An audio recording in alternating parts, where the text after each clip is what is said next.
Welcome to Abhinav Bharat. నేను శివరామకృష్ణ. రాష్ట్రంలో పగలు ప్రతీకారాలు, దాడులు ప్రతిదాడులు దేశంలో ఎక్కడ చూసుకున్నా ఆంధ్ర రాష్ట్రం కోసమే మాట్లాడుతున్నారు. అయితే ఈ నేపథ్యంలో మొన్న మాజీ మంత్రి అంబటి రాంబాబు మీద దాడి కన్నా నిజంగా చాలా దుర్మార్గ పాలన అని చెప్పి ప్రజలైతే మాట్లాడుకుంటున్నారు. మనతో పాటు దీనికోసం మాజీ మంత్రి వైఎస్ఆర్సీపీ సీనియర్ నేత గుడివాడ అమర్నాథ్ ఉన్నారు. అమర్నాథ్ గారు, చెప్పండి, అసలు ఏంటి రాష్ట్రం అంతా అల్లకల్లోలంగా ఉంది, ఏం చెప్తారు మీరు? ప్రభుత్వం అనేటువంటిది లా అండ్ ఆర్డర్ ఈరోజు రాష్ట్ర ముఖ్యమంత్రి పరిధిలో ఉంది. లా అండ్ ఆర్డర్ ముఖ్యమంత్రి పరిధిలో ఉన్నప్పుడు ప్రభుత్వం ఏ తారీఖుగా వ్యవహార శైలి, ప్రజలకు ఏ రకమైనటువంటి డైరెక్షన్ ఇస్తున్నాం, ప్రజలకు ఏ రకమైనటువంటి మెసేజ్ ఇస్తున్నాం అనేటువంటిది డెఫినెట్గా ప్రభుత్వం చేతిలో ఉంది. ఈరోజు ఏదన్నా ఒక రియాక్షన్స్ వచ్చినప్పుడు దాన్ని ఏ రకంగా హ్యాండిల్ చేసాం అనేటువంటిది ప్రభుత్వం చేతిలో ఉంటుంది. ఆ హ్యాండిల్ చేసేటువంటి దాంట్లో విఫలమైనప్పుడు అసలు నువ్వు ఆ స్థానంలో కూర్చోవడం వల్ల పెద్ద ఉపయోగం లేదు. రెండోది ఏంటంటే, ఇటువంటి ఇన్సిడెంట్ జరిగినప్పుడు దేశవ్యాప్తంగా కూడా చర్చ జరుగుతూ ఉంటుంది. అంటే ఆంధ్రప్రదేశ్లో ఈ రకంగా ఒక మాజీ మంత్రి ఇంటి మీద దాడి చేశారట, లేదా ఇంకో మాజీ మంత్రి ఇంటికి నిప్పు పెట్టారట, లేకపోతే వాళ్ళని చంపాలని చెప్పి చూసారని అంటే ఏం మాట్లాడుకుంటారు? మిగిలినటువంటి 28 రాష్ట్రాలు దేశంలో ఉన్నటువంటి రాష్ట్రాల్లో ఏ రకమైన చర్చ జరుగుతుంది? ముఖ్యంగా పారిశ్రామికవేత్తల్లో ఒక రకమైనటువంటి భయం అనేటువంటిది నెలకొంటుంది.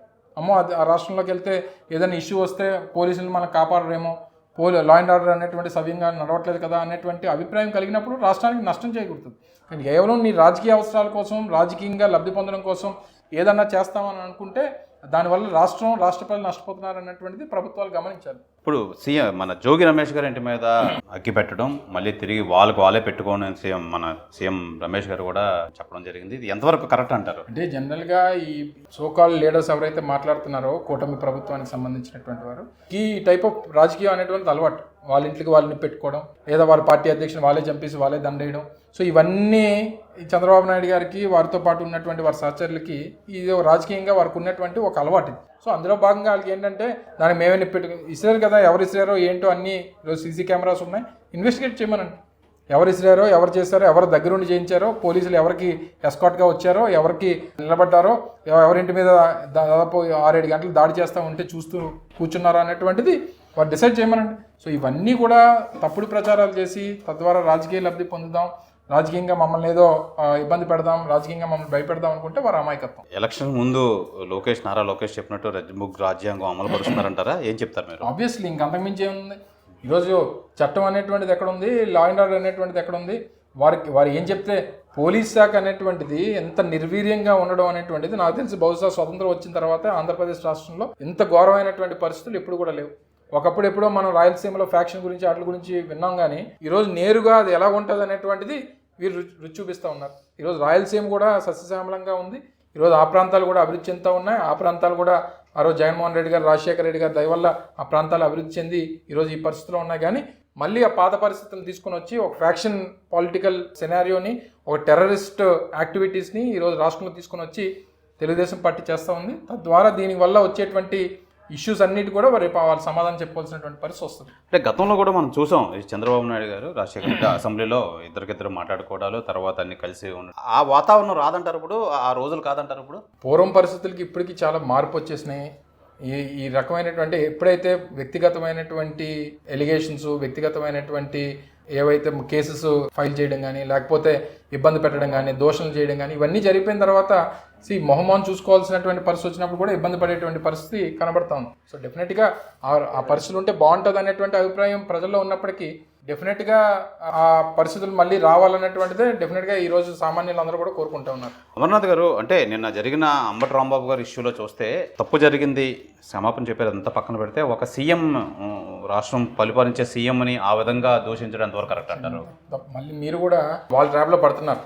రాంబాబు గారు మాట్లాడినటువంటిది చాలా క్లియర్గా వారు చెప్పారు. నన్ను ఎవడైతే తిట్టాడో వాడినే నేను రియాక్ట్ అయ్యాను తప్ప ఇందులో చంద్రబాబు నాయుడు గారు కానీ ఇంకొకరిని కానీ నేను అనాల్సినటువంటి అవసరం లేదు, నేను అనలేదు అనేటువంటి మాట చెప్పారు.